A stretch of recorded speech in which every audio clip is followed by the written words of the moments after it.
A lot of bikie gang patches on the floor. They were a bit late to the party. Most of us did it during COVID. But Australia's bikies have just become part of the Great Resignation.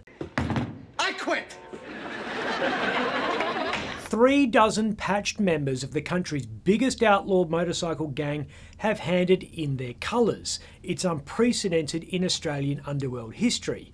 We've had defections and patchovers at scale, but nobody can remember when so many members of one outlaw gang took their bat and ball and went home all at once.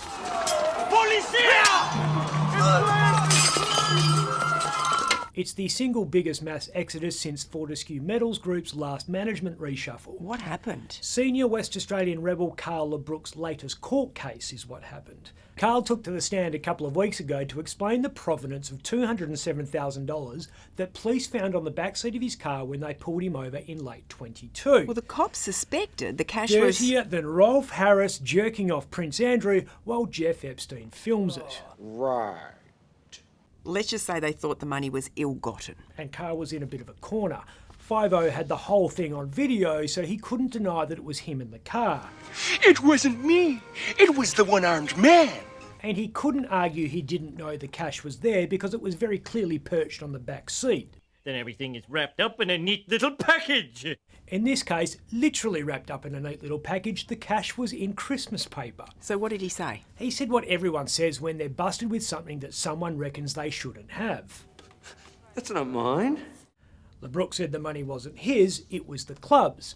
It was his explanation for why he was holding it that raised a few eyebrows. Karl said he was in charge of his club's finances. Membership fees for the rebels are about $75 a week, and there were a lot of them, so we're talking a fair bit of folding. He said he was overseeing the money because one of the club's former bosses had been stealing from the gang. At the time he was assassinated in December 2020, Nick Martin was the WA president of the rebels, and occasionally he acted up as the club's national pres, the big kahuna. Martin was 200 kilos on a lean day and didn't mind throwing his weight around, including, according to Karl, in the counting room. Ah, so he was skimming off the top. Skimming implies a thin slice. This was more than that. Karl said Nick was properly fleecing his club. And the club didn't like what Labrook said about Martin. Members on the West Coast didn't have a problem with anything he said because they knew it was true. They were the ones who'd been stolen from, and they knew that Karl took no joy in trashing Martin's legacy. These guys were actually very close friends. That's Labrook delivering the eulogy at Nick's funeral.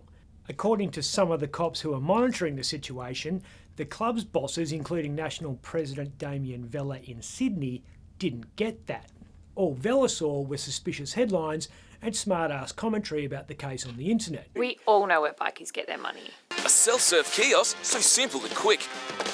Disappointingly for Up Late, Karl didn't plead the cash for cans defence. Damo is a nephew of Rebels elder statesman Alex Vella, who for the past 10 years has been living in exile in Malta. I find this poem very hard to write. Nick's life and future was bright.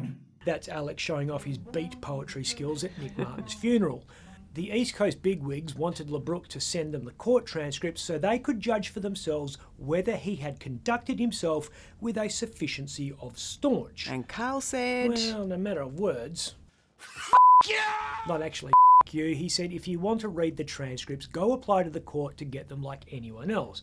Oh, and by the way... I quit. I quit. Wow, so he resigned. I mean, he's been a member for a long time. Coming up 25 years, one of the founders of the WA chapter. Caused him nothing but grief, really. He's done more time in solitary confinement than even he can remember. How many escapes have you tried? He's watched his mate die around him. The club's inaugural WA president, Rick Roberts, shot dead in Canberra by a love rival. The club's longest serving state president, that was Nick Martin, shot dead by a sniper. And the club's immediate past president, Jamie Ginn, dying from a seizure on the cold concrete floor of a police cell. Rebels presidents have the life expectancy of fruit flies. Being a 1%er can be a hard life, as Labrook well knows. He's had to go toe-to-toe with people he once considered friends. That's him with Mongols figurehead Troy McCanty. They're no longer speaking because their clubs are officially at war. He watched his club, which was once a pretty serious force in the Australian underworld, become a bit of a running local joke. That's a convoy of rebels bikies crashing into each other after a drive-by shooting conducted as part of the aforementioned battle with the Mongols. And he was pissed off when a heap of members who were sent to jail for their role in that dispute with McCanty's men got no support from their club. Sydney questioning his allegiance was the last straw for Labrook, and so after 2.5 decades, he arrived at a conclusion most of us would have come to much, much earlier. I'm too old for this shit. And a bunch of rebels followed him out the door. As of going to air, 37 patched members have quit. Good time to be a tattoo removalist. Dude, what does mine say? Sweet! What about mine? Dude, what does mine say? I'm Ben Harvey.